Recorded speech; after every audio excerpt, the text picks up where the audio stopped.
도와주시기를 기도합니다. 예수님의 이름으로 기도하였습니다. 아멘. 오늘 제목은 성부 하나님께서 주신 복입니다. 지난주 우리는 에베소서의 중요성과 1절, 2절의 인사 부분을 살펴보았습니다. 그는 우리가 이 편지를 읽고 은혜를 받고 평강을 누리기를 간절히 바랍니다. 우리에게 진짜 필요한 것이 은혜와 평강이라고 말씀드렸죠. 우리 옆에 분들과 은혜와 평강이 당신에게 넘치시길 바랍니다. 인사 나눕시다. 은혜와 평강이 당신에게 넘치시길 바랍니다. 예수 안 믿는 분들은 건강과 재물이 넘치시길 바랍니다. 그럴 거예요. 우리 믿는 자들은 건강과 재물보다 더 중요한 것이 은혜와 평강입니다. 은혜와 평강이 저와 여러분의 가정 속에 넘치기를 바랍니다. 이제 본격적으로 내용을 살펴보겠습니다. 1장 3절부터 14절까지가 지금 연결이 되어 있어요. 3절부터 14절까지. 이게 헬라어 원문에서는 콤마로 연결이 되어 있어요. 마침표가 14절에 가서 마치는 거예요. 계속 콤마로 이어져 있습니다. 너무 아름다워요. 그래서 이 문장들이 얼마나 아름다운지 어떤 주석가는 수많은 고리를 이어놓은 황금사슬, 골든 체인이라고 불렀고, 우리가 잘 알고 있는 존 스토트 목사님은 대문, 황금사슬, 만화경, 눈덩어리, 경주용 말, 오페라의 서고, 독수리의 비상, 이 모든 은유는 각기 다른 방법으로 본문이 독자의 마음에 전해주는 색깔과 동작과 장관이 주는 감동을 묘사하고 있다고 말했습니다. 바울은 이 긴 문장에서 구원받은 우리 신자들이 반드시 해야 할 일에 대해서 말해주고 있습니다. 바로 하나님께 찬송을 드리는 일이죠. 성부, 성자, 성령, 삼위 하나님께 찬송을 드립시다. 그 말이에요. 나도 드리고 당신들도 드립시다. 왜냐하면 삼위 하나님께서 자기 백성에게 복을 주셨기 때문이라고 말합니다. 그리고 그는 삼위 하나님께서 주신 복의 내용이 무엇이며 어떤 근거로 이 복을 주셨으며 언제 이 복을 주셨는지에 대해서 말해주고 있습니다. 성부 하나님께서 주신 복, 성자 예수님께서 주신 복, 성령 하나님께서 주신 복을 차례로 열거하고 있습니다. 먼저 3절 말씀 보겠습니다. 찬송하리로다 하나님, 찬송하리로다 하나님, 유로게토스 호테오스라고 되어 있습니다. 찬송하리로다 하나님. 이 3절이 인사 1, 2절 끝나고 3절 찬송하리로다 하나님, 이것이 바울이 그 서신을 쓸 때 즐겨 사용하는 그런 표현 방식입니다. 고린도 후서 1장 3절도 똑같이 시작하고 있고요. 베드로 전서 1장 3절도 찬송하리로다 하나님으로 시작하고 있습니다. 그런데 다른 서신들에서도 찬송이란 말 대신 감사라는 말로 대체하고 있을 뿐이지 거의 똑같은 방식으로 문안 끝나면 찬송하리로다 하나님. 그래서 이 서신을 쓰는 목적이 하나님께 찬송을 돌리기 위해서요. 찬송을 받으시도록 하기 위해서. 얼마나 중요한 부분인지 모릅니다.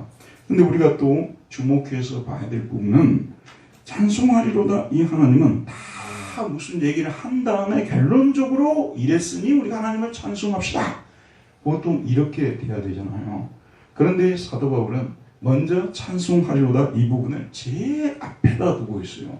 제일 앞부분에 두고 있다는 얘기는 뭘 말하겠습니까? 찬송하는 일이 그가 이 편지를 쓰는 중요한 목적이라는 것을 말해주고 있고 자신이 하는 일들 중에서도 가장 중요한 일들이라는 것을 말해주는 것이겠죠. 사도 바울은 그의 생애를 살펴보고 그의 서신들을 살펴볼 때 자신이 하나님을 위해 하는 일 중에서 찬송 드리는 일이 가장 즐거운 일이었습니다.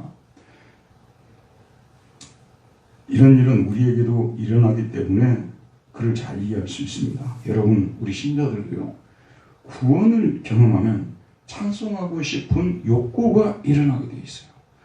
우리 인간은요, 보이지 않게끔 악보를 붙이지 않아서 쓸 뿐이지 찬송하도록 지음을 받은 존재라고 말하고 있고요. 실제 찬송을 하고 살아요. 예를 들면 어떤 사람은 만나기만 하면 자기 자식을 찬송합니다. 자기 자식을 찬송한다는 말은 좋은 말을 한다는 뜻이거든요. 원뜻이 좋은 말을 하는 거예요. 자기 자식에 대해서 온갖 찬사를 다 하죠. 또 어떤 사람은 자기의 능력, 사업을 어떻게 해서 성공했는지 자기의 능력에 대해서 막 찬양을 하는 거예요. 어떤 사람은 자기 부모를 찬양하고, 어떤 사람은 위대한 사상가를 찬양하고, 어떤 사람은 예술가 혹은 문학가를 찬양하고, 인간은 예수님 하나님 찬양하기 전에 이미 다 뭔가를 찬양하고 사는 사람들이에요. 그런데 문제는 예수 그리스도를 믿고 나서 전에 찬양하던 것들을 찬양하지 않고 예수 그리스도를 성부, 성자, 성령 하나님을 찬양하는 사람으로 바뀐다는 것, 이것이 구원입니다. 이게 구원의 능력이죠. 여러분, 우리 예수 믿는 사람을 만났어요. 저는 요즘은 이제 커피숍에 못 가니까 이제 월요일부터 풀린다 그러더라고요. 네, 가야 되겠는데, 가서 이제 그 사람들이 와서, 저는 커피숍 갈 때 거의 저 혼자 공부하러 가지 사람들하고 같이 안 나갑니다. 시간 낭비라는 생각이 많이 들어가지고요. 그런데 가서 얘기하는 걸 들어보게 되면 저 사람이 크리스찬인지 아닌지는 잘 모르겠어요. 근데 대부분 보게 되면 공부 이야기, 특별히 좀 젊은 층은요, 공부 이야기입니다. 자기 자녀들 이야기. 거의 대부분이 그래요. 얼마나 중요한 것이 자기 자녀들의 학업이겠어요. 중요한 얘기는 해야 되죠. 근데 우리 예수 믿는 사람들도 어디 가서 사람들하고 대화를 나눌 때 그런 얘기만 하고 끝나버린다면 믿는 자나 믿지 않는 자나 무슨 차이가 있겠냐는 생각을 혼자서 공부하면서 많이 생각을 해보는 거예요. 찬송의 대상이 달라져야 되는 것이죠. 찬송의 내용이 달라져야 되는 것이죠. 여러분, 저와 여러분에게 하나님께서 올 한 해 동안 이런 은혜를 넘치게 주셨으면 좋겠습니다. 찬송의 내용이 달라져야 되는데 세상 사람들이 하는 찬송과 똑같다면 무슨 자랑할 것이 있겠습니까? 우리 신자들이 해야 될 일들이 많아요. 예를 들면 예배를 드리고, 또 성경을 읽고, 기도를 드리고, 또 전도를 하고, 또 교리 공부를 하고, 신학 공부를 하고. 정말 예수 믿는 것도 쉬운 게 아니에요. 다방면으로 우리가 움직이고 공부해야 이게 신앙생활을 할 수가 있는 것이거든요. 게으른 사람은 그래서 신앙생활도 못합니다. 매우 부지런해야 됩니다. 신앙생활하는 것이요. 제대로 올바로 하나님을 기쁘시게 하는 신앙생활을 하면 게으른 사람은 못해요. 열심히 신앙생활 해야만이, 왜냐하면 우리의 본성이 신앙을 방해하고 세상이 우리를 유혹하고 마귀가 우리를 시험하기 때문에 신앙생활 똑바로 한다는 것이 매우 어려운 일이라는 것을 우리는 생각해야 됩니다. 그래서 여러 가지 움직이는데, 그럼에도 불구하고 우리가 하는 일들 중에서 가장 중요한 일, 그리고 반드시 해야 될 일이 찬송하는 일이라는 것을 말씀해 주고 있습니다. 제가 이 설교를 준비하면서 주석서라든지 설교집 이런 것들을 몇 권을 참고를 하는데, 제임스 몽고메리 보이스 목사님, 미국 목사님이신데 굉장히 미국에서 유명한 분이세요. 이분이 이런 얘기를 해요. 저는 두 곳에서 모두 20년 이상 목회를 해왔고 1300회 내지 1400회의 예배를 인도했습니다.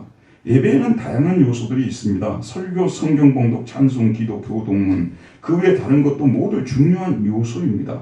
이런 순서 하나하나의 가치는 중요합니다.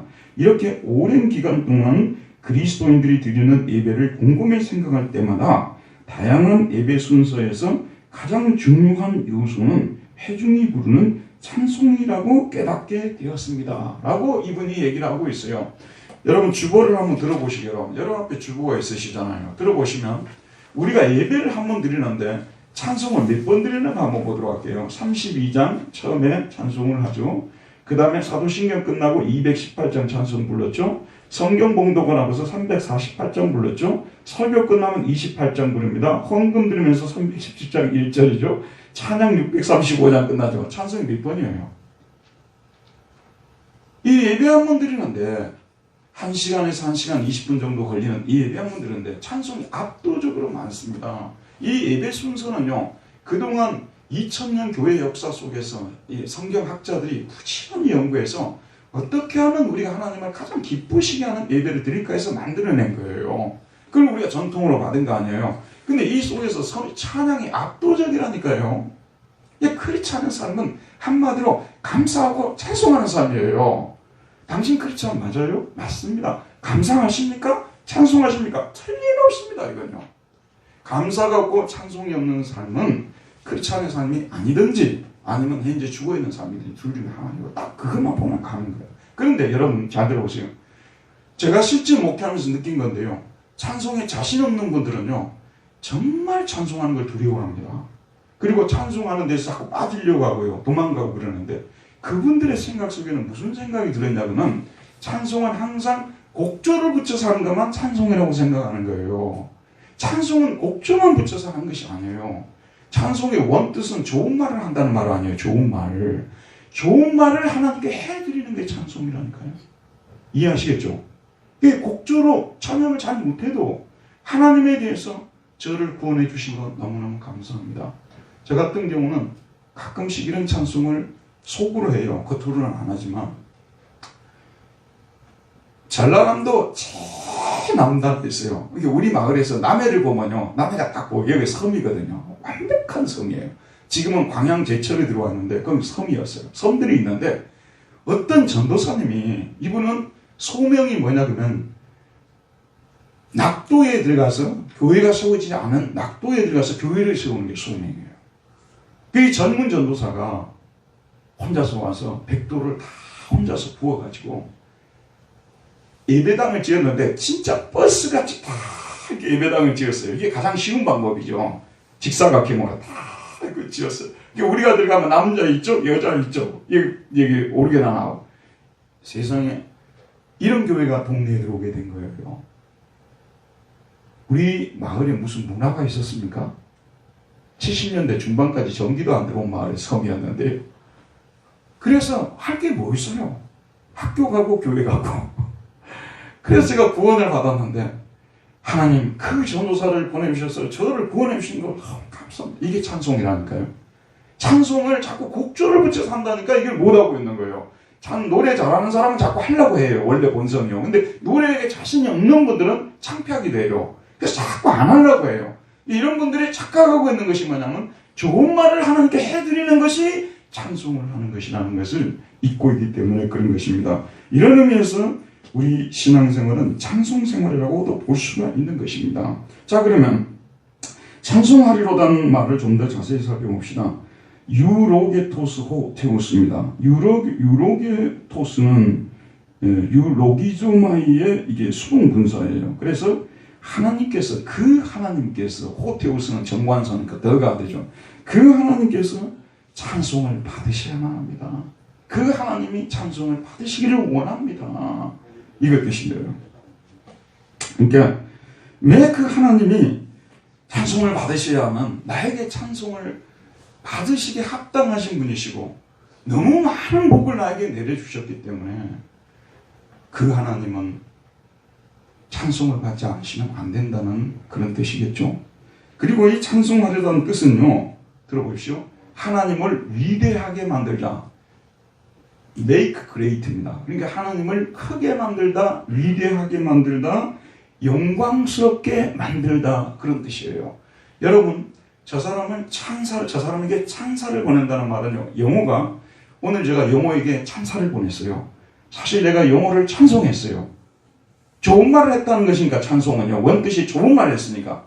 오늘 마귀들과 싸울지라는데 영호가 힘차게 치더라고요. 마귀하고 싸우는데 힘차게 쳐야지 그러면 천천히 이렇게 쳐야 될 거예요. 그래서 오늘 은혜가 넘쳐가지고 마귀들과 싸울지라는데 영호가 힘차게 찬양했어. 영호가 피아노를 잘 칩니다. 영호가 영리하게 생겼어요. 영호가 얼굴도 잘생겼어요. 자, 지금 제가 영호에게 찬사를 보내고 있지 않습니까? 영호에게 찬사를 보내고 있는 거예요. 그래서 이런 것을 찬송하려는 것은 대상을 위대하게 만들고 모든 좋은 말을 대상하게 해드리는 것이고 그런 말들로 그분을 영광스럽게 해드리는 것, 이것이 찬송이라는 것입니다. 곡조만 꼭 붙었다고 찬송이 아니라는 것을 잊지 마시기 바랍니다. 말로도 마음으로도 우리는 얼마든지 하나님을 찬송할 수 있는 것이죠. 근데 저는 구약 제사를 한번 생각해 봤어요. 구약에서 제사를 드릴 때 제사 중에 감사제라는 것이 있죠. 사실 찬송의 제사예요, 감사제가. 근데 이 제사를 드릴 때 흠없는 그 양이나 소를 준비를 합니다. 어린 양을 준비를 합니다. 맞죠? 그리고 뜻과 정성을 다해서 찬송을 하나님께 예배를 제사를 드립니다. 근데 성경에 보게 되면 사도 바울이 뭐라고 얘기하냐면 그러므로 우리는 예수로 말미암아 항상 찬송의 제사를 하나님께 드리자. 이는 그 이름을 증언하는 입술의 열매니라.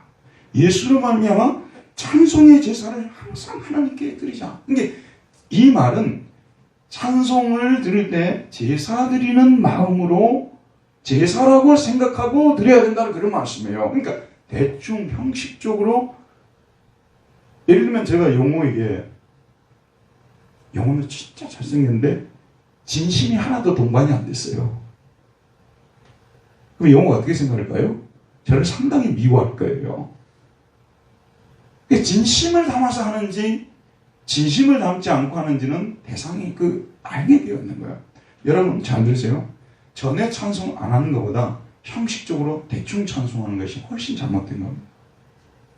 하나님께 적어도 우리가 찬양을 드릴 때는 온 마음과 온 뜻과 정성을 담아서 해야 되는 거예요.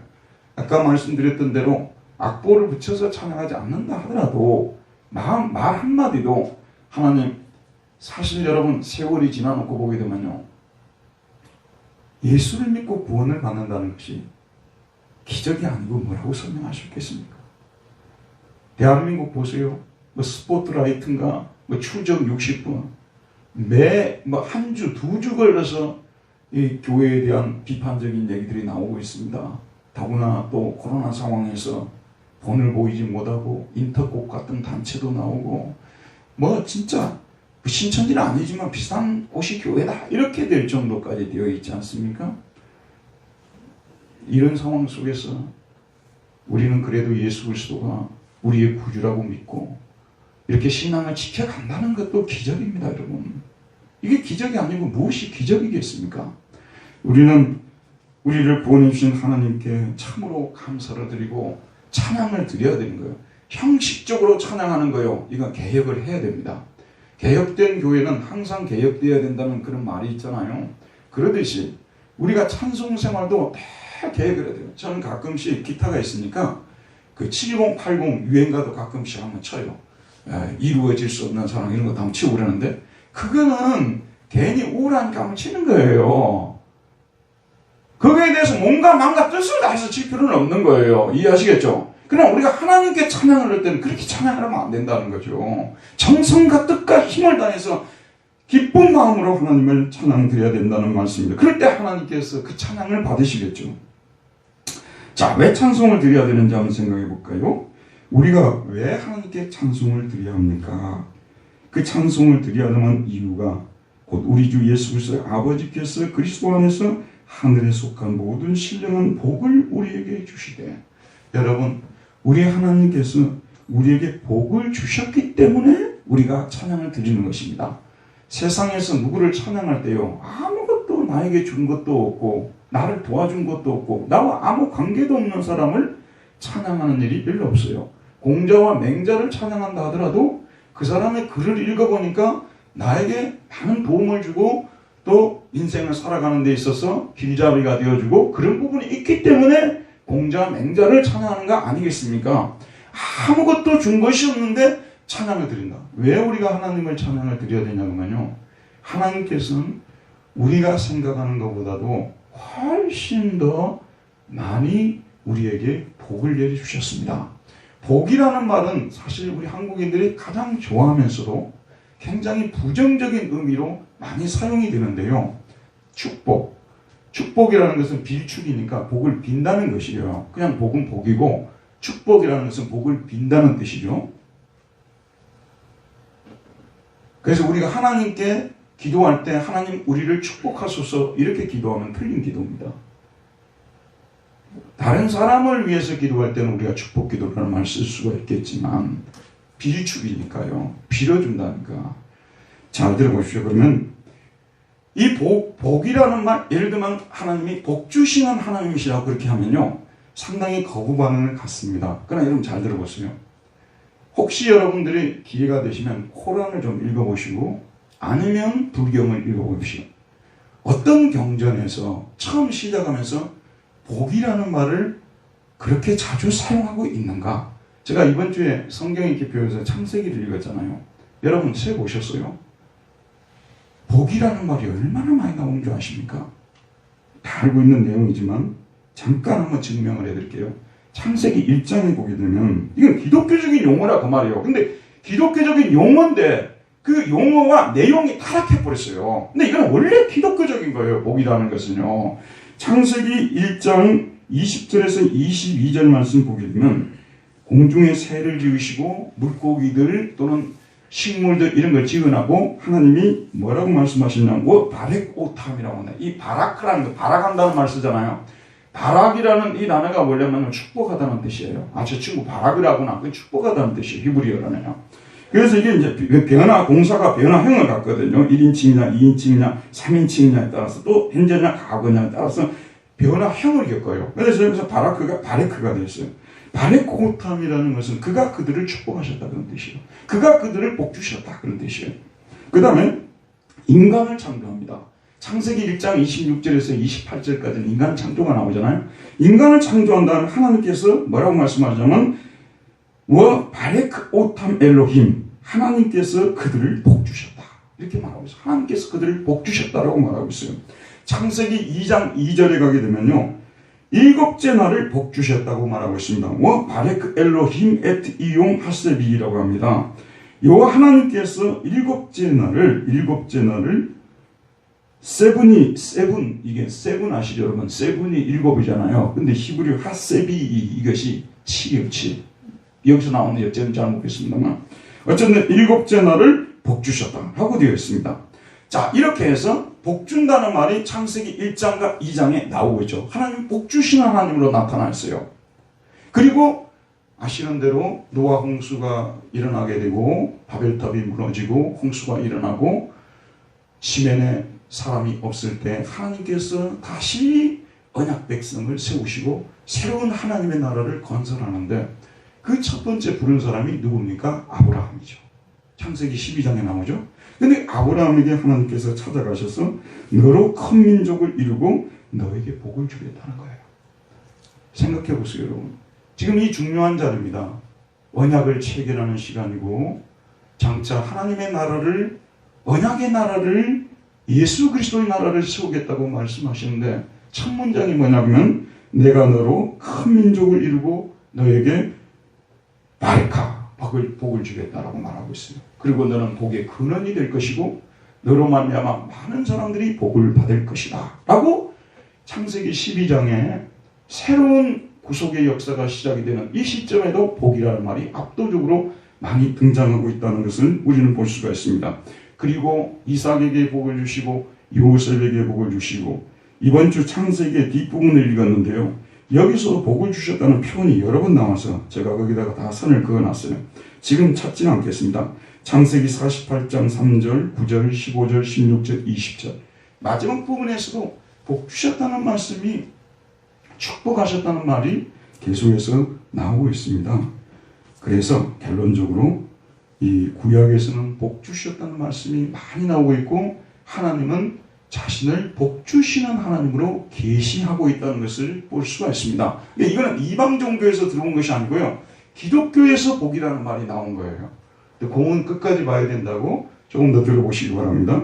그런데 구약에서 말한 복들은 대부분 창조와 관계되어 있고 땅과 우리 육체의 복과 관계되어 있습니다. 아브라함이 복을 주셨다. 그거는 소도 많고 양도 많고 또 집에서 기르는 그 종들도 많고 그걸 복을 주셨다는 거예요. 이게 땅에 기름진 복이라는 말을 쓰잖아요. 근데 이런 복들의 구약에서 복들은 대체로 땅에 속한 복들이 건강이라든지 재물이 많은 것이라든지 부자가 되는 것이라든지 이런 복들이 많이 등장하고 있어요.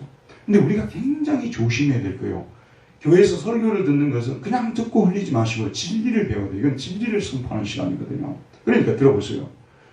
우리가 이런 건강해지고 그 그 다음에 우리가 이 땅에서 창조에 자식을 놓고 또 직장 생활하고 이런 것들을 복이라고 말하지 않으면요, 우리가 어떤 오류에 빠져버리게 되냐면 창조주 하나님을 부정해버리는 오류에 빠지게 돼 있어요. 그래서 여러분, 일용할 양식을 위해서 기도해요, 기도하잖아요. 건강을 위해서 기도합니까, 기도하지 않습니까? 단지 예수 안 믿는 사람들하고 믿는 사람의 차이점은 하나님이 주신 모든 복들을, 창조의 복들을 안 믿는 사람들은 자기 영광을 위해서 또 이웃을 생각하지 않고 사용하는 것이고, 우리 믿는 사람들은 하나님의 영광과 이웃을 생각하면서 사용하는 사용의 문제지, 오용과 올바른 사용의 문제지, 세상에 존재하는 것들에 대해서 복을 갖다가 전혀 말하지 않으면 우리는 하나님, 창조주 하나님을 사실상 우리 신앙에서 쫓아내버리기 때문에 굉장히 위험한 신앙이 되는 거예요. 그러면 학문도 예술도 하나님께서 이것들을 통해서 우리 인간들에게 많은 것들을 깨우쳐주고 복을 주는 건데, 이런 것들을 다 복이 아니라고 말해버리면 그럼 우리가 세상에 살 일이 뭐가 있겠어요? 이런 종교를 이원론 종교라고 하잖아요. 세상 것은 다 무시해버리는 거 이해하시겠죠? 자, 그런데 이 구약 성경의 뒷부분에 가게 되면 하나님의 사람들이, 특별히 다윗 같은 경우를 보게 되면 이런 창조의 복을 수용을 하면서도 영적인 복에 대해서, 하늘에 속한 복에 대해서 깨닫기 시작해요. 그걸 알게 돼 있어요. 알게 됩니다.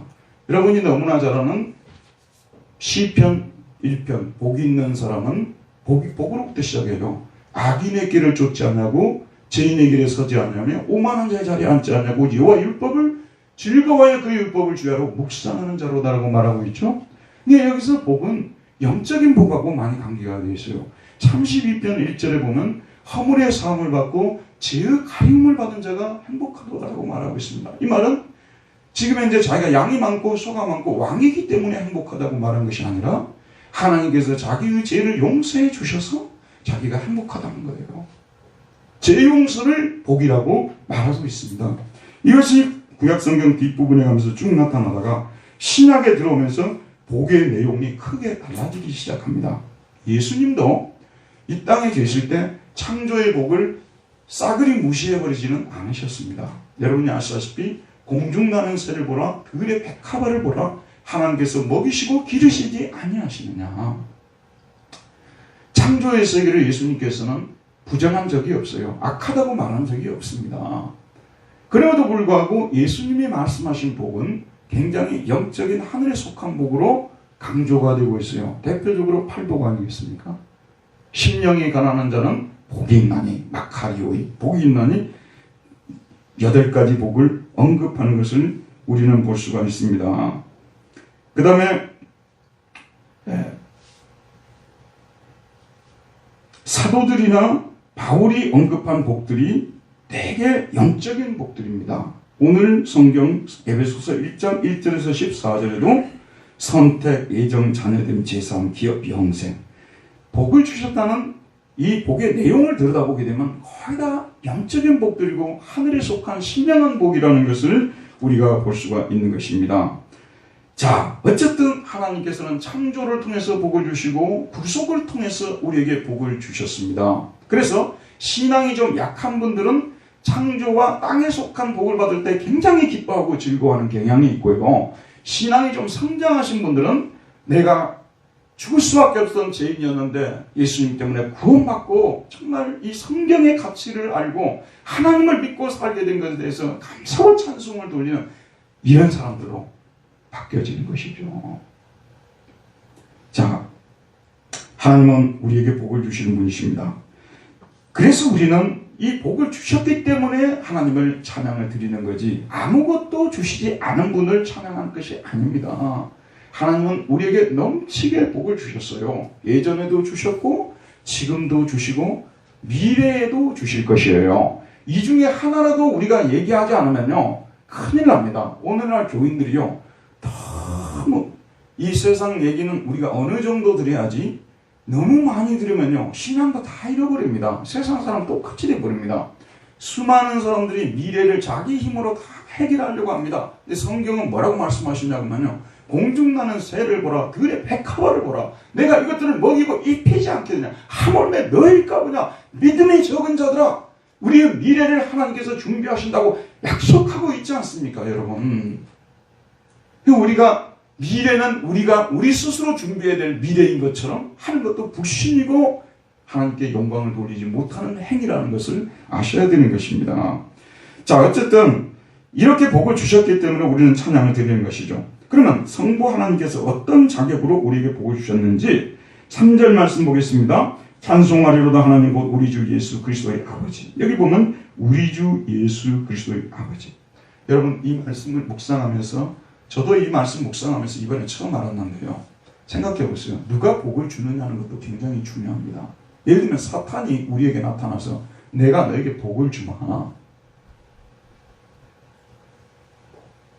받고 싶어요? 받지 않고 싶어요?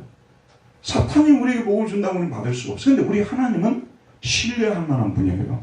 우리 하나님은 자기의 독생자 예수님을 아끼지 아니하시고 우리를 위해서 내어주신 분이세요. 그러니까 앞으로 열거할 복들은 물어보나 마나 좋은 복이에요? 좋지 않은 복이에요? 좋은 복들이 줄줄이 나열이 되는 거예요. 그게 당장에 우리가 받을 때는 힘들어 보이고, 그래도 하나님께서 우리에게 내려주시는 복들은 다 좋은 복이라는 것을 말해주고 있습니다. 그 다음에 하나님께서 주신 복의 내용을 한번 보도록 합시다. 어떤 복을 주셨는가? 성부 하나님께서 우리에게 주신 복이 3절에서 6절까지 언급이 되어 있는데, 오늘은 3절만 할 거니까요, 걱정 마시고 3절 보게 되면 하나님께서 우리에게 주신 복을 세 가지로 정리할 수가 있어요. 첫 번째 복은 무엇이냐면 우리 주 예수 그리스도가 복입니다. 오늘 말씀 보면 하나님 우리 주 예수 그리스도의 아버지께서라고 되어 있습니다. 여기서 생략되어 있지만 하나님께서 우리들에게 주신 최고의 복은 예수 그리스도 자신입니다. 누군가 크리스찬이라는 사람에게 다가갔어요. 하나님께서 당신에게 주신 복이 무엇입니까? 물어보게 되면 첫 마디가 죽을 수밖에 없었던 제가 구원받은 것입니다. 아마 대부분 이렇게 이야기할 것이에요. 그런데 그보다 더 중요한 복의 근원이 될 수 있는 것이 바로 예수 그리스도십니다. 부부가 서로 대화를 나눕니다. 당신 나 만나서 행복해? 뭐가 행복해? 이렇게 서로 대화를 나누는 과정에서 이렇게 예쁜 아들을 낳고 예쁜 딸을 낳아주어서 정말 고마워. 우리 아이들이 이렇게 공부를 잘하게 돼서 난 참 행복해.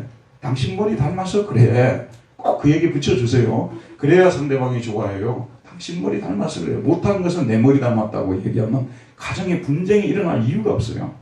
좀 잘못되고 못된 것은 다 내가 못나서 그렇고 잘된 것은 상대방이 다 좋아서 했다 그러면 그 가정은 싸울 일이 없어요. 가정 세미나 이런 거에 세미나에 괜히 뭐 이상한 소리 들을 필요 없어요. 동의가 되시죠?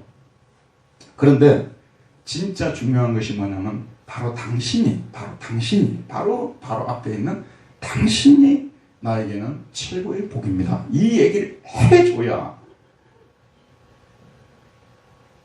메이커 있는 뭐 하나 지금 들어오게 돼 있는 거예요. 그렇지 않습니까, 여러분? 나이가 들어가면서요, 사람들이 그런 얘기해요. 남는 것은 부부밖에 없다. 이런 말을 많이 하거든요. 당신이야말로 최고의 복이에요.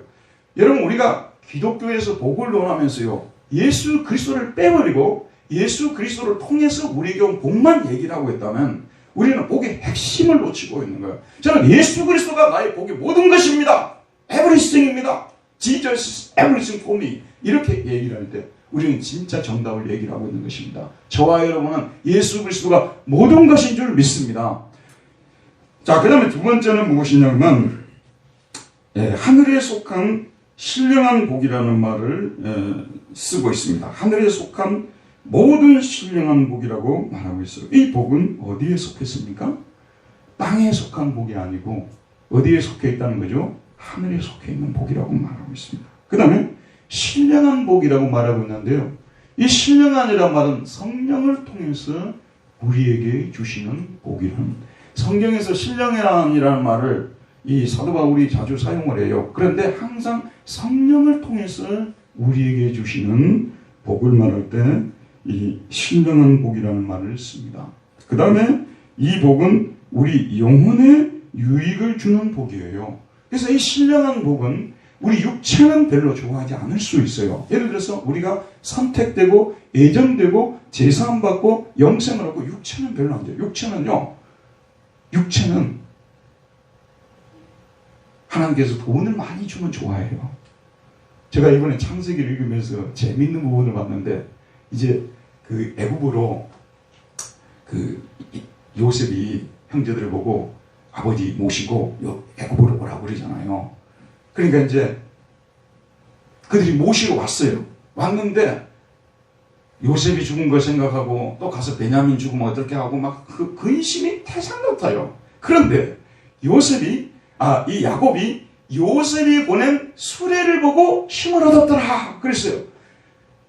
근데 두 번, 세 번 읽어봤어요. 그걸 읽어보니까 요셉이 뭐 때문에 힘을 얻냐면 아들이 보낸 수레를 보고, 오늘날로 보면 아들이 보낸 벤츠를 보고 힘을 얻은 거예요. 그래서 좋은 차 좋아하는 것은 그때나 지금이나 믿는 자나 안 믿는 자나 똑같구나, 제가 그런 생각을 했어요.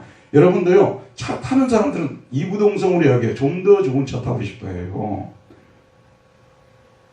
저는 절대 그런 사람이 아닙니다. 사실 제가 그 사람의 진심을 못 믿겠어요. 예, 좋은 차를 타려고 하는 거 아니겠어요? 육체는 그런 걸 좋아해요. 그런 복을 좋아한다니까요. 신령한 복을 별로 안 좋아해요. 그러나 영혼은, 여러분이 은혜를 받고요, 정말 은혜 가운데 푹 잠겨 있을 때, 그때는 우리 집에 차가 있고 돈이 많고 자식이 잘 되고 그런 것들이 그렇게 크게 보이지를 않아요. 그것 때문에 그렇게 내 인생이 행복해졌느냐 물어봤을 때 그렇지도 않다고 우리가 얘기를 할 수밖에 없게 되어 있어요. 너무 똑똑한 자식을 키우면 국가의 아들이 되고, 두 번째 똑똑한 아들이 되면 회사의 아들이 되고, 백수만이 진정한 내 아주다, 유명한 말이 있잖아요. 그러니까 저렇게 잘난 아들 키워봐도 나중에 보게 되면 자기 아내만 또 되게 좋아하고 있는 거예요. 그래갖고 그것 때문에 너무 속상해 하잖아요. 그러니까 영혼은 참잠이 생각해 보면, 하나님께서 나를 이 소망 없는 세상에서 건져주셨다, 이것으로 인해서 감사합니다. 나를 택해 주셨다. 수많은 사람들에서 나를 구원해 주셨다. 하나님께서 우리에게 이런 복을 주신 거예요. 근데 이 신령한 복은 모두 다 미래에 주어질 것이에요. 현재에는 맛보기만 하게 만드시고 나중에는 미래에 다 주어질 것들이에요. 그걸 아셔야 돼요. 예를 들면 제사함에 대해서 생각해 봅시다. 신령한 복이죠. 근데 이 제사함은 우리가 이 땅에서 죄 용서를 정말로 우리가 내 죄가 다 하나님께 사함받으시다, 깨끗이 사함받았다고 장담할 수 있는 사람이 저부터 시작해서 많지 않아요. 왜냐하면 하나님께서 죄 용서의 맛배기만 보이기 때문에 그런 거예요. 나중에 하늘나라 갔을 때 우리는 제사함이 무엇인지 완전체로서, 완성된 상태에서 제사함을 우리는 누리게 된다는 말씀입니다. 믿는 자는 영생을 얻었느니라고 말하고 있어요. 하나님과 관계를 맺고 사는 사람을 영생이라고 하잖아요. 우리가 이 땅에서 영생을 누리는 것은 아주 그 중에 일부만 누리는 것이죠. 그래서 여러분, 이런 말씀을 제가 성경에 근거해서 말씀드릴 수 있는데, 저는 개인적으로 기대가 되게 많아요. 지금 제가 예수를 믿고 이 땅에서 받은 복도 너무 많지만, 장차 하늘나라에서 저를 위해서 쌓아놓으시고 준비해 놓으신 그런 복에 대한 기대가 저는 굉장히 큽니다. 그리고 그것을 향해서 저는 쫓아가야 되겠다고 생각하고 있습니다. 모든 신령한 복, 가장 귀한 복일수록 하나님께서는 더 깊이 숨겨 놓으셨다는 것을 여러분이 생각하셔야 된다는 말씀입니다. 세 번째, 이 복은 뭐냐면 말씀을 통해서 내려주시는 복입니다. 하늘에 속한 복을 우리에게 주시더라고 하는데, 잘 들어봅시다 여러분. 하늘에 속한 모든 신령한 복을 우리에게 주시더라고 되어 있는데, 재미있는 표현이 뭐냐면 이 복을 주시되가 앞에 있는 찬송하리로다, 그 단어하고 똑같은 히라보 단어예요. 똑같은 단어라니까요. 그래서 이게 부정과거로만 썼을 뿐이에요. 그 하나님이 우리를 복 주셨다. 율로게 사스라고 되어 있어요. 저기는 율로게 테스라고 토스라고 되어 있고 율로게 사스라고 되어 있어요. 이건 뭐냐면 부정과거의 의미로 하나님께서 우리를 복 주셨다. 아까 이걸 찬송하다는 말을 바꿀 수 있죠. 하나님께서 우리를 찬송했다, 이렇게도 번역할 수 있어요. 그럼 제가 좀 구체적으로 말씀드릴게요. 하나님이 언제 우리를 찬송했냐고. 물어볼 수 있겠죠. 내가 하나님을 찬송한 적은 많은데 하나님이 나에게 찬송했다는 말은 받아들이기가 참 쉽지 않죠? 생각해 보세요. 하나님께서 아까 찬송한다는 말은 위대하다고 말해주고 또 뭐라고 했어요? 영광스럽다고 말해주고 대단한 사람이라고 말해주고 그런 것이 아니에요. 찬송한다는 말이 그 말이죠. 그렇다면 하나님께서 우리에게 너는 내가 영원전부터 택한 나의 아들이다. 내가 너와 영원히 함께하겠다. 내가 너의 모든 죄를 용서해 주마. 난 두려워하지 말아라. 염려하지 말아라. 하나님께서 우리에게 우리가 듣기에 가분할 정도의 너무 좋은 말씀들을 많이 주셨어요. 이걸 다른 말로 뭐라고 한다고요? 찬송한다는 게, 우리는 하나님만 찬송을 받을 거라고 생각하지만 하나님은 찬송을 받으시기 위해서 먼저 우리를 찬송을 하신 거예요. 너희들은 창세전에 선택된 자들이고 너희들은 애정된 자들이고 제사 안 받고 영생 얻은 자들이고 내 자녀들이고 내가 너희들을 기뻐해서 선택했노라. 이와 같은 말씀들, 우리를 높여주시고 위대하게 만들고 영광스럽게 만드는 말씀들을 사도들을 통해서 우리에게 너무 많이 말씀해 주신 거예요. 마지막 하나님께서 우리에게 찬사를 많이 돌려주신 거예요. 이해가죠? 그렇기 때문에 그 찬사를 돌려주신 것을 우리는 뭐라고 하냐면 복을 주셨다는 말로, 다른 말로 그렇게 하는 것입니다. 근데 여기서 초점이 무엇이냐면 하나님께서 우리를 찬사하는 말들은, 찬사를 돌리는 말들을 다른 말로 뭐라고 하냐면 복음이라고 말하는 것이에요. 복음, 복된 소리라고 말하는 거예요. 기쁜 소리라고 말하는 것이죠. 여러분 성경을 보게 되면요, 성경에 수많은 말씀들이 나오죠. 그런데 딱 두 종류의 말씀밖에 없어요. 하라, 하지 말라. 하면 복을 받고 하지 않으면 저주를 받을 것이다. 이걸 율법이라고 하죠. 복음은 무엇이냐면 너희는 가만히 있어 내가 하나님됨을 알지니라. 창세전에 내가 너를 택하여서, 너희가 나를 선택한 것이 아니라 내가 너희를 택하여 제자로서 세웠나니 나는 포도나무에 너희는 가지니. 이와 같이 우리를 축복하는 그런 말씀, 우리를 행복하게 하는 그런 말씀들이 성경에는 많이 나오고 있어요. 예컨대 두려워하지 말라, 놀라지 말라, 나는 내 하나님이 됨이니라. 자, 여러분 들어보세요. 성경은 수많은 말씀들이 있으면 딱 요약하게 되면 십계명으로 요약되는 율법과, 그 다음에 내가 너희를 위해서 이렇게 해 주었다. 가만히 있어 하나님을 알지니라. 내가 구원해 주겠다. 기부죠. 프리젠트죠. 선물해 주는 것. 그래서 너희들은 테이크, 받아라. 내가 너에게 주는 복을 받아라. 테이크. 그 다음에 그 받은 복을 요즘 표현으로 테이크 아웃이 더 좋아요. 테이크 아웃. 민규 테이크 아웃 해봤어요? 테이크 아웃 해가지고 테이크 아웃 했으면 어쩔 거예요? 저 담에다가 그냥 얹어놓고 가만 놔두고 갈 거예요? 아니죠? 어떻게 마셔요? 맛있게 마셔야지. 이게 얼마 주고 산 건데 인조이 하는 거죠. 그래서 복음은 프리젠트예요. 하나님은 우리에게 선물해 주는 말이에요. 우리가 어떻게 구원을 받을 수가 있겠어요? 어떻게 하나님의 자녀고 어떻게 영생을 얻겠어요? 하나님께서 이 선물을 우리에게 안겨주는 거예요. 안겨주면서 우리 보고 받으라는 거예요. 테이크하라는 말이에요. 그리고 테이크해서 테이크아웃해서 그것을 인조이 하라는 말씀이에요. 거기서 끝나는 것이 아니라 너만 인조이하지 말고 그것을 다른 사람들하고 쉐어하라고. 제가 어디 가서 특강할 때 항상 이 내용을 가르칩니다. 프리젠트가 이것이 뭐냐면 복음적인 동사예요. 그러면 프리젠트 했으니까 우리는 어떻게 해야 되는 거죠? 테이크 해야 되는 거죠. 그리고 우리가 그것을 인조이 하는 것이고, 그리고 그것을 자기만 인조이 하고 있으면 에고이스트가 되어버리는 거죠. 옆에 사람들과 쉐어를 하는, 이게 복음이에요. 자, 여러분 잘 들어보세요. 그런데 우리를 행복하게 하는 말씀은 율법의 말씀입니까? 복음의 말씀입니까? 율법과 복음은 마치 이 오른손과 왼손처럼 똑같이 하는데 말씀입니다. 아멘 하시죠? 한쪽만 중요하다고 생각하는 사람들은 성경을 다 잘못 믿는 사람들이에요. 근데 용도는 다 틀린 거예요. 집에 가면 밥을 먹다 보면 밥그릇이 있고 국그릇이 있죠. 밥그릇은 밥 먹을 때 담는 거고, 국그릇은 국을 담을 때 담는 것이죠. 율법의 목적은 우리가 죄인이기 때문에 들어온 거예요. 그래서 우리 죄를 지적해주고 우리 육체를 얽어매놓기 위해서, 구속하기 위해서 우리에게 주어진 거예요. 그래서 집에 가보게 되면 자녀를 키울 때 부모가 항상 그래요. 너 이불은 개고 나왔느냐? 너 방 좀 치우고 나와야지. 그리고 갔으면 몇 시까지는 들어와야지. 왜 요즘 그렇게 나태하게 생활해? 이런 것들은 다 율법의 말씀, 다 필요한 말씀이죠. 전혀 필요 없는 말씀이 아니에요. 반드시 필요한 말씀이지만, 그러나 오늘 예배 끝나고 내가 너 데리고 나가서 저 어디 있는 데 가서 예쁜 선물 하나 사줄게. 이번에 너무 고생했어. 내가 어디 데려가가지고 여행 한번 시켜줄게. 저기 코트를 어디 NC에서 보고 왔는데 너무 멋있더라. 내가 너 사주려고 그거 보고 왔어. 듣자마자 행복해지잖아요.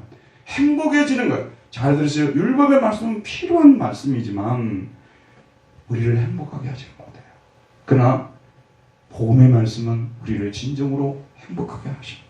하나님께서 우리에게 복을 주실 때 복음을 통해서, 복음을 들려주심을 통해서 우리에게 복을 주신 것이에요. 그래서 여러분들이 하나님께 받은 복 중에 설교 시간에 설교를 들으면서 하나님이 좋으신 분이시고 우리를 위해서 해주신 것들에 대해서 듣는 이 시간이 가장 행복한 시간이에요. 그래서 예수님께서 실제로 그렇게 말씀드려요. 너희가 듣는 바를 듣고자 했을 때 듣지 못했는데 보는 것을 보고 듣는 자는 복이 있도다라고 주님께서 제자들에게 말씀하신 거예요. 신앙이 깊어지면 깊어지고요. 하늘나라에 가까워지면 가까워질수록 교회에 나와서 생명의 말씀 듣고 그 중에서도 하나님의 위대하심을 찬양하고 하나님이 하신 그 놀라운 일들, 우리에게 선물해 주신 그런 일들을 듣는 것이 우리에게 최고의 행복입니다. 여러분, 진짜 복 받은 사람들이 되세요. 진짜 복은요, 말로써 오는 것이라는 것을 잊지 마세요. 그래서 이 복이라는 유로기아라는 이 단어가 유는 좋다는 뜻이고 로기아는 말이에요. 가정을 보도록 합시다. 가정을 보세요. 아무리 누가 보더라도 저 집은 행복하겠다 하는 집들도 행복하지 못할 수가 있어요. 그런 집들에 가보게 되면 뭐가 문제냐 그러면요, 남편이나 아내가 언어 사용이 압도적으로 잘못되어 있는 가정들이에요. 그러니까 너무너무 행복한데 자꾸 행복한 점들을 서로 이야기해주고 자꾸 그래야 되는 거예요. 이해 가시죠? 어떤 사람이, 제가 설교를 좀 짧게 하려고 하는데 오늘 또 조금 더 길어져 버렸네요. 근데 이 얘기를 꼭 좀 해야 되겠어요. 어떤 분이 이게 인터넷에 돌아다니는 거예요. 페이스북에도 돌아다니고. 그래서 저도 이제 살짝 본 거예요. 한국에 와가지고 겪었던 일을, 미국에서 오신 분인지 캐나다에서 오신 분인지 모르는데 겪었던 일을 써놨어요. 만화로 만들어놨어요. 여러분 한번 좀 보셨죠? 한국에 와보니까, 저도 독일 사람 맞거든요. 미국에 사는데 사실은 그 사람들은 원시인들이에요. 우리에 비하면요. 우리는 문명세계에 사는 사람들이에요. 병원만 놓고 봅시다. 제가 독일에 있을 때요, 보험이 거의 없이 살았어요. 나이가 들수록 둘이 보험을 넣으면 100만 원 이상을 내야 돼요. 그거 어떻게 살겠어요? 우리 지금 얼마 내는 줄 아십니까? 10만 원도 못 내요. 그리고 아프면 우리는 언제든지 갈 수 있잖아요. 이런 것들을, 지하철을 타보세요. 우리나라 지하철 같은 지하철이 어디에 있는지. 이 좋은 점을 막 보면서 이 사람이 그냥 깜짝 놀란 거예요. 그냥 자기는 그냥 원시인같이 취급을 받는 거예요. 한국에 오니까. 근데 이제 뒷부분에 가게 되면 한국 사람들을 만나면 자기가 볼 때는 천국에 사는데 전부 다 헬조선이라고 한다는 거예요. 이놈의 나라 못 살겠다 그러고, 이놈의 대통령 바꿔야 된다 그러고, 전부 욕하고 불평하고 다닌다는 거예요. 이렇게 좋은 나라에 살면서, 여러분 지금 우리나라 진짜 좋은 나라 맞아요, 안 맞아요? 세상에 이렇게 편리한 나라는 없습니다, 지금요. 그거는 제가 이런 설교 시간에 얘기하는 게 모두가 다 동의하고 있는 내용이에요. 세상에 이런 의료 혜택을 받으면서 10만 원도 못 내는 그런 나라가 어디 있습니까, 여러분? 그럼에도 불구하고요, 우리나라 사람들은 말을 고쳐야 되는 거예요. 정말 말이, 그래서 이 하나님의 복은 말씀을 통해서, 말을 통해서 온다는 것을 잊지 말아야 되는 거예요. 예를 들면 우리 교회가 아주 행복하고 좋은 교회가 됐냐? 그렇지 못한 교회는 말에 달려있어요. 목사님 오신 지가 10년이 다 돼가는데 부흥한 게 뭐 있어요? 이렇게 말해버리면, 제가 이런 얘기 들은 적이 없어요. 근데 이렇게 말해버리면 힘이 쫙 빠져버리죠. 그런데 똑같은 말이라도 여러분 여기 5분 가게 되면 만나교회 있습니다. 5분 가면 분당 우리 교회 있습니다. 브랜드같이 1위잖아요. 분당 우리 교회가요. 아시죠? 할렐루야 교회 있습니다. 갈보리 교회 있습니다. 축전에 가게 되면 이동호 목사님 지구촌 교회 있습니다. 세상에 이런 브랜드 평판이 좋은 교회들 속에서 우리 교회가 지하에 있는 교회로서 이렇게 남아있다는 것 자체도 기적이라니까요. 근데 저만 이렇게 이야기하고 되면 참 힘 빠지죠. 예. 여러분도 어디 가면 그런 얘기를 해요. 저 아는 친구가 대구에서 목회를 하는데 150명까지 자기가 부흥을 했대요. 그런데 150명까지 되고 나는데 상가에 교회가 있다 보니까 1년에 방문하는 사람이 20명도 안 되는 거예요. 등록하는 사람이 아니라 방문하는 사람. 여러분 우리가 얼마나 열악한 상태에서 들어오면 좋아요. 우리 교회가요. 근데 바깥에서 쳐다볼 때는 굉장히 들어오기가 힘든 교회예요. 왜냐면 이창수 목사님 교회가 바로 옆에 있잖아요. 누가 여기 올라오고 그러겠어요. 그런데도 우리 교회가 이렇게까지 지금 그래도 버티고 있다는 것이 참 대단하다. 여러분 우리 한번 크게 해봅시다. 대단하다. 대단하다. 이런 말을 해야 저도 이렇게 이야기하고 여러분도 이렇게 얘기해야 힘이 나고 그러는 거 아니겠어요. 가정에도 대입해 보시기 바랍니다. 정말 하나님의 복은요 무엇보다도 유로기아 말을 통해서 오는 거예요. 복이라는 말이 원래 유로기아라니까요. 유 좋다는 말이고 로기아 말이라는 뜻이에요. 좋은 말로 복이 오는 거예요. 말로 인해서 세워지고 말로 인해서 흐려져 버리는 것입니다. 여러분 성경을 읽을 때도요 너무 의무를 얘기하는 말씀만 자꾸 읽고 있으면요 나중에 내가 불행해져 버려요. 그리고 의무가 막 충족해가지고 행복한 신앙생활을 못하는 것입니다.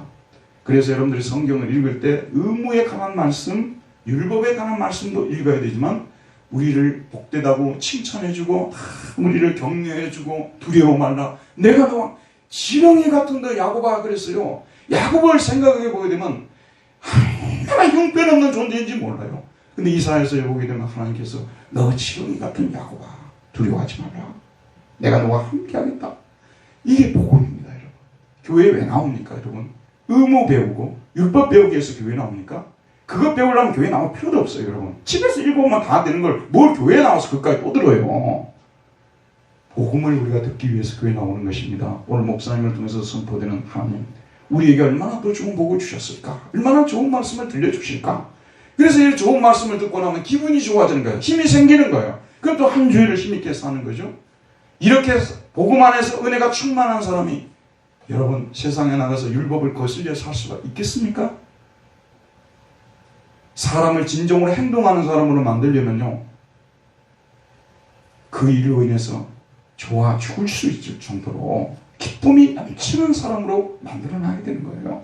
그래야만 그 사람이 하지 말라고 해도 하게 되는 것이고요. 공부를 못하는 학생이 있어요.